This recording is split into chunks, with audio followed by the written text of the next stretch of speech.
So good afternoon and welcome today. I'm very pleased to introduce for today's Thursday Teach Talk art history teacher Victoria Bigliano.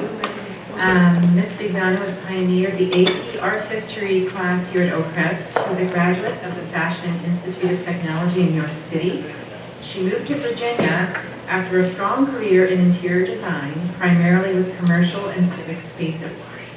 Her interest in professional development in the decorative arts and art history led her to Winterthur Museum in Wilmington, Delaware, where she graduated from their certificate program in connoisseurship. In addition to teaching, Ms. Bigliano is overseeing all aspects of the interior design of the permanent campus and is the lead designer of our chapel. Please help me welcome Victoria Bigliano.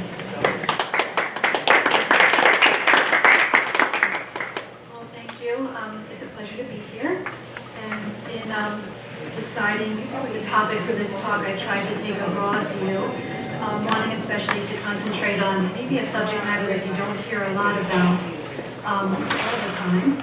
So I am going to focus a little bit on the modern. And my one caveat before I start is if I use phrases or terminology you may not have heard before, maybe just take a note, and during the question and answer, I can delve a little bit more deeply into those ideas. And with that, we'll get started. So the title of the talk is The Beauty of Modern Art as Seen Through the Eyes of Marie Cassatt and Helen Frankenthaler. It is almost inevitable every year that my students in AP Art History course will ask me what my favorite work of art is. It's a difficult question to answer, not only because we study over 250 of the greatest objects known around the world, but the course itself, year after year, offers deeper understanding and therefore appreciation into each one of these works individually. So while the word favorite can be very subjective and changeable, my number one choice this year is Helen Frankenthaler's The Bay, a work of abstract expressionism from 1963. Other works that describe her technique are color field painting and lyrical abstraction.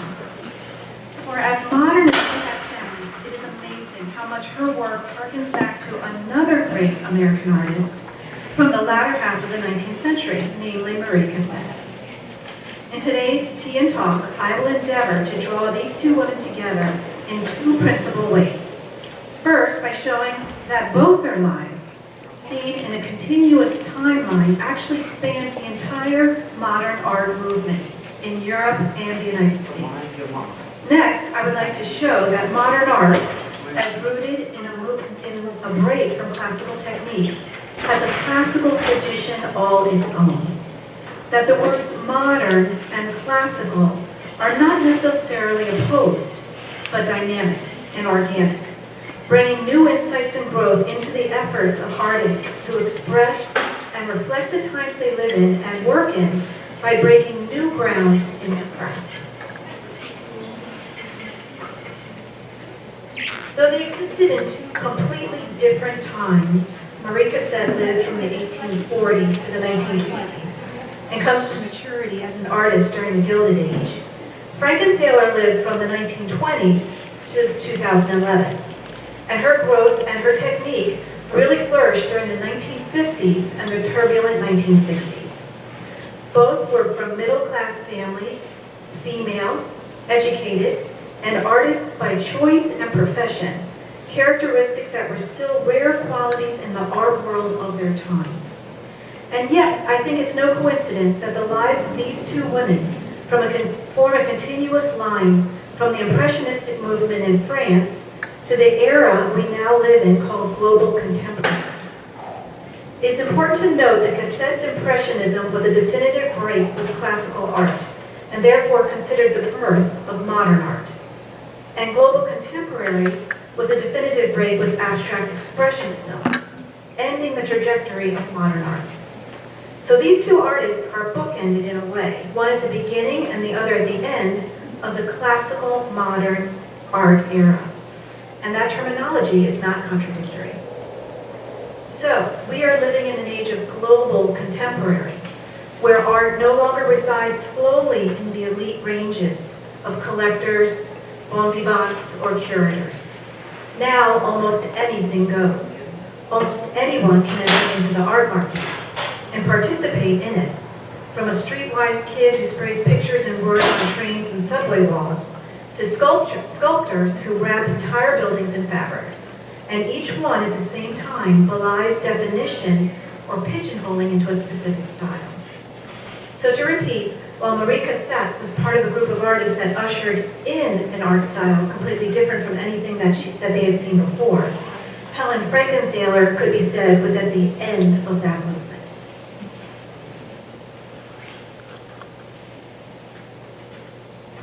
So using the voice of comparison and contrast, I want to point out the similarities and differences found between Cassatt and Frankenthaler, ultimately showing that their art is part of a long line of the true and beautiful that can be found in many painters throughout the latter 19th and into the 20th century.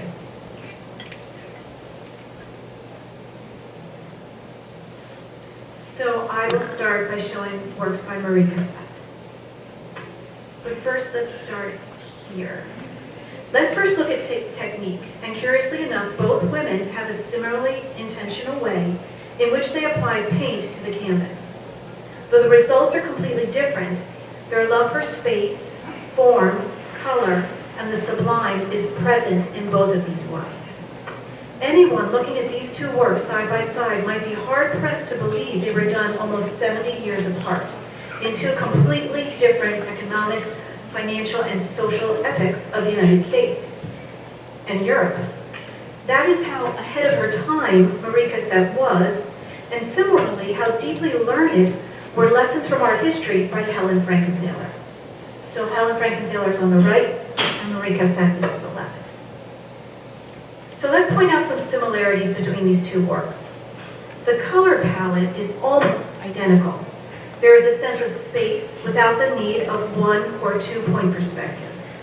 The interpretive ambiguity actually draws the viewer into the work.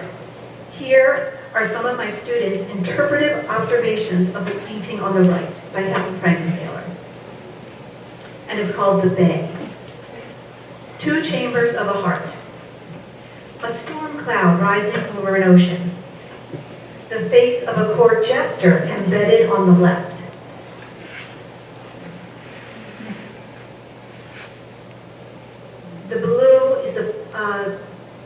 That the blue is floating over the background triad of color. Or simply, it's a bay, a body of water.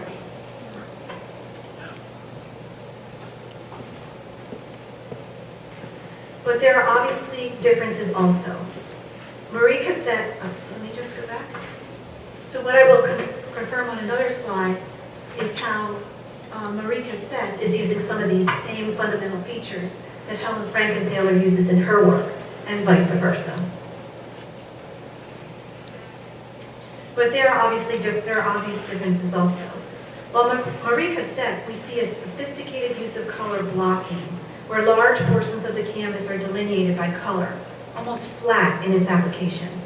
Space is skewed. We almost never see a pure one or two-point perspective. And the careful use of light makes the canvas sparkle with movement. The eye naturally dances around the picture and takes in the subject matter as a whole. Marie Cassatt works with the figural, but she mixes in modern methods of handling paint on the canvas. She treats the canvas as a flat surface, without a specific point of reference, but in doing so, never loses motion, balance, and the intimacy of capturing a moment in time. So here at the far left, we see this woman who's actually swinging her dress out from under her. You know, did the chair actually catch her dress? Is she actually just up from the chair, just fixing her dress so it falls nicely? We don't quite know. But what we do know is that she was blocked into that corner space by a stark white, a clear blue, and then that sort of neon color, which Marie Cassatt loves, of the dress. And we can see the neon color used there again in the boating party.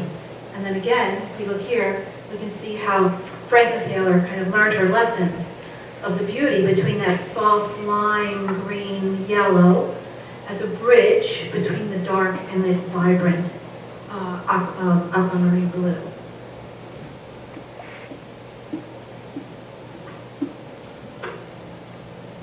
To this end, Helen Frankenthaler is similar to Marie Cassatt, but clearly with a different take on composition and form.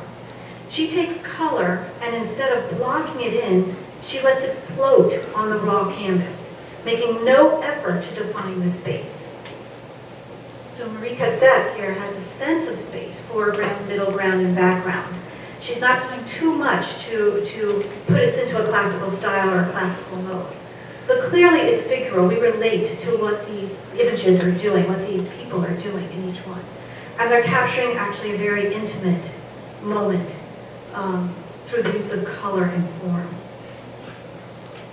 For Frankenthaler, the canvas itself is a raw space, and no effort is made for containing the space in a picture plane. Therefore, she achieves a sense of infinity and light. Light emanates from the color itself, and her works also sparkle with movement. Here again, the eye naturally dances around the picture and takes its subject's matter as a whole. This was one of Helen Frankenthaler's breakthrough works, and many people hailed it as a work of abstract expressionism, a work of genius in the sense that it used color in a free-form way that allowed it to not be delineated, if you might say, by the canvas itself, by the picture plane of the canvas itself. And yet at the same time, we do get a sense of a burst, of a composition, of something happening relating these colors together.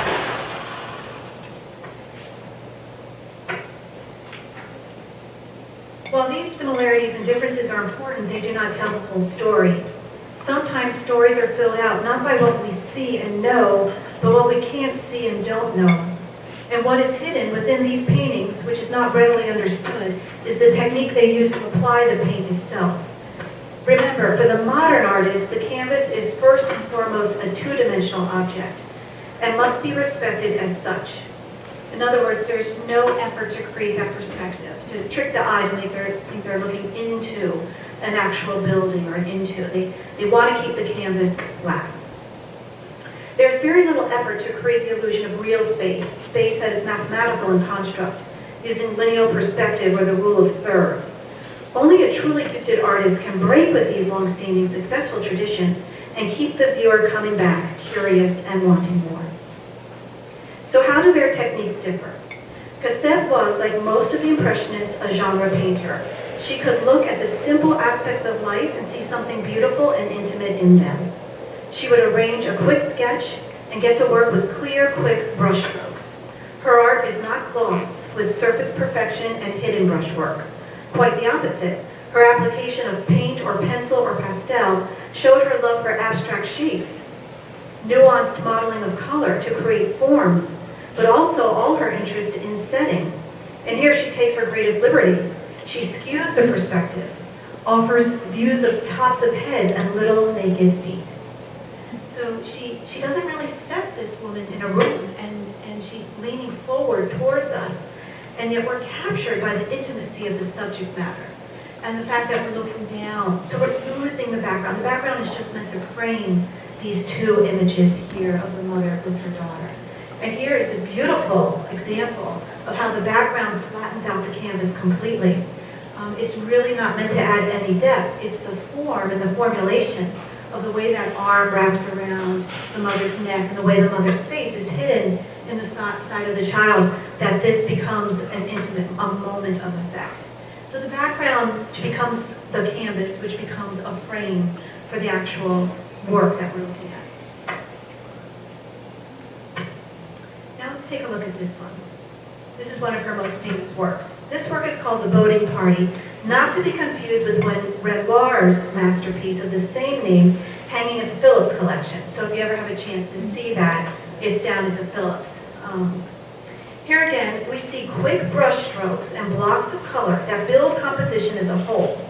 It is not hard to see Cassatt makes the back of the oarsman the counterpoint to a woman and child oddly perched on the brow of a small boat. The woman seems happy, but she seems a bit nervous too, for they are pretty far out at sea. The way we know this is the awkward way she holds her child and seems to stare at the oarsman.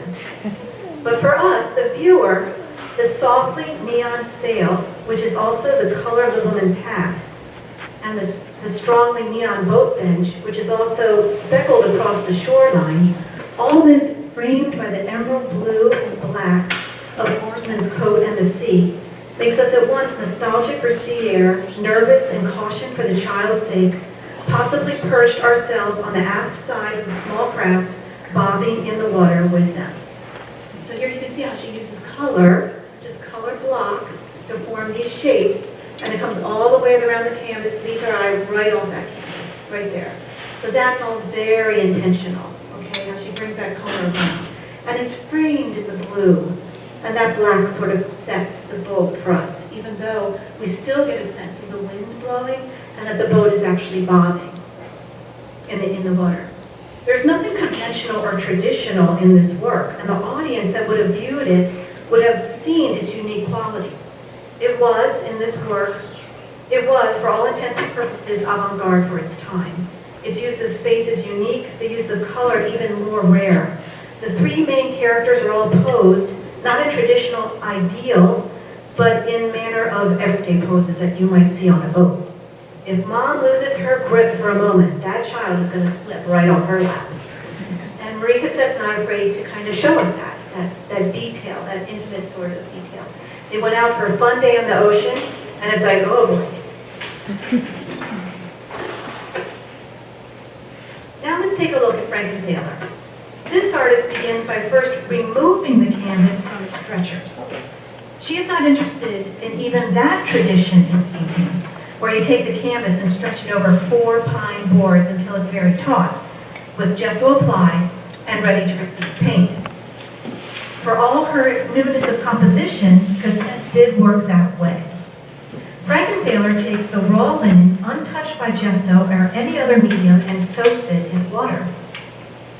Once it is wet to the core, she takes her paint, pure pigment, and pours, drips, or applies it with a painter's brush as if she were holding a ladle. Now, you have to understand that the abstract expressionist movement was a leader in trying these new avant-garde techniques. So the traditional canvas on the easel and applying your paint and setting your palette was their sense of rejection of the tradition. And then what they went into instead was these different, more unique ways of applying paint to the actual canvas. It is only at this point does she get to work with color and space. She will pick up and hold the linen canvas in her hand and let the pigment roll over, absorb it, and overlap into other pigments or the canvas itself. Since the canvas is not stretched, there's no beginning or end to it. The fact that it's soaked in water allows the pigment to have a life of its own, moving through the cloth in rivulets or large blocks of color, slowly fading or mixing and creating new colors of even greater intensity. So there's a serendipity about how she works. It's not necessarily organized and contrived.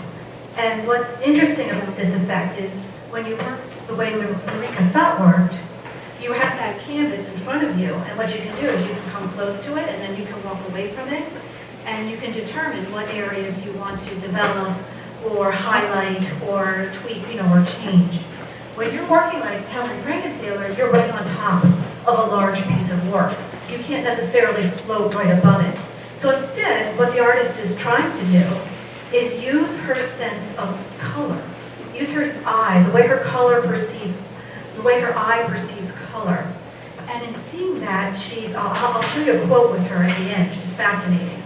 As she sees the color mix and sees it becomes shapes and forms, she's beginning to determine in her mind, like maybe a figural image, okay? Something that it evokes for her, is evocative for her.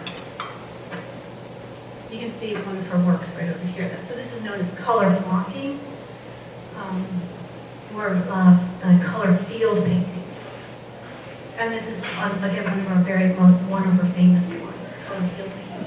So this has a sense of submersion. It has a sense of lightness.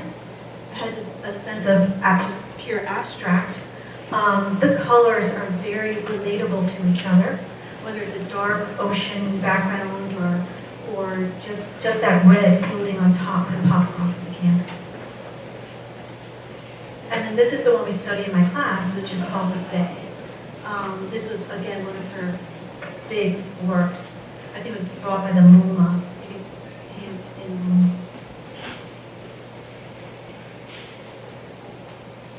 The end result is a sort of infinity. Call it what you like, the canvas becomes colorful clouds, a beating heart, mountains, and landscape, or nothing in particular, just pure unadulterated color, as pleasing to the eye as a sunrise or sunset. This is field color painting at its best. Its effects are subliminal and open to interpretation, but in the end, very viewable and curious and open to discovery. Both these women were avant-garde.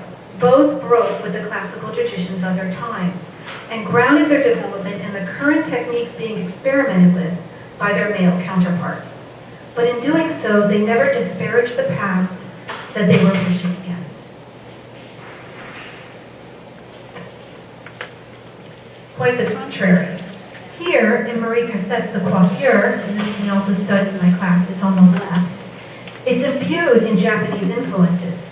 You see how the artist was fascinated with the century-old traditions of the Kaigisudo or Hokusai schools. The mirror adds a classical sculptural element to the woman's form, and the intimate setting of the bedroom combined with the fluid contour lines gives these images a timelessness about them. This is a moment born out of the everyday. Any woman can relate to this image. This essentially is what classical Greek sculpture was all about, capturing the drama and simplicity of the moment. Here is the beautiful grave ceiling of the gesso. We see another intimate moment of the deceased. Her maid hands her a box of perfume and ornaments for her to finish her dressing. Interesting subject matter for a grave marker. And yet the Greeks knew what passion and emotions could be found and evoked in such everyday material precisely on a grave marker.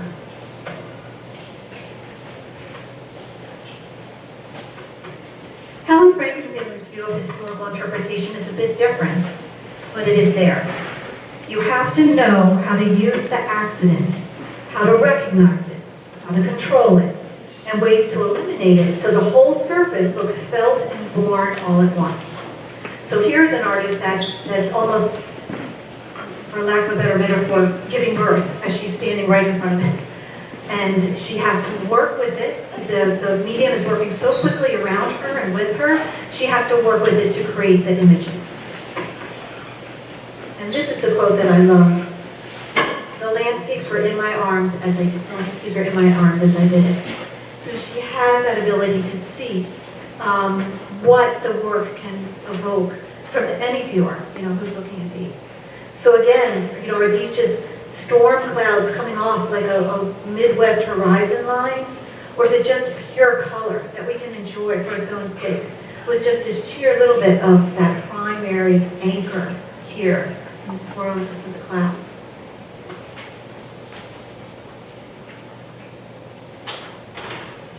Curiously enough, Frankenthaler passed away when she was 84 in 2011, and Marie Cassatt when she was 83 in 1926. They were still about 70 years apart in age, two lives that faced the epochs they lived in at the same rate. They looked back at what had been done before and learned that they looked forward by seeing the beauty of the world that they lived in and, not satisfied to leave it uninterrupted, drawn from it by their desire to capture it, left all of us a chance to encounter it in a new and different way. With the passing of each of them and their art, which changed how we look in the world, also passed into the realm of the classic. Their powers of observation have enriched us and forever will.